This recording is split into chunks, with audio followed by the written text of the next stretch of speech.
ابھی ابھی بلاول بھٹو زرداری نے کہا ہے کہ اس فیصلے سے ملک میں مارشل لاء کا خطرہ ہے۔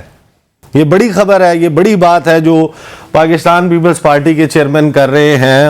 تو اسد قیصر صاحب، آپ کا کیا اس کے اوپر موقف ہے؟ وہ فل کورٹ اور لارجر بینچ کی بات بھی کر رہے ہیں۔ دیکھیے، مطلب اگر اس طرح آپ باہر سے ڈکٹیشن لیں گے نا، اور باہر سے اب چیف جسٹس کو بتائیں گے کہ آپ نے کیسے فیصلہ کرنا ہے اور آپ نے عدالت کو کیسے چلانا ہے، تو یہ تو بالکل مذاق ہے۔ یہ تو کوئی کبھی ہوا نہیں۔ تو کیا دنیا ہمارے ساتھ ہانسے گی کہ ہم عدالت کے معاملات میں بھی اتنے انٹرفیئرنس کر رہے ہیں؟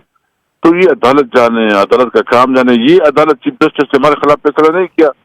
یہ جو ہم نے ہماری جو رولنگ تھی، اس رولنگ کو انہوں نے اڑا دیا اور انہی کی وجہ سے ان کی حکومت بن گئی۔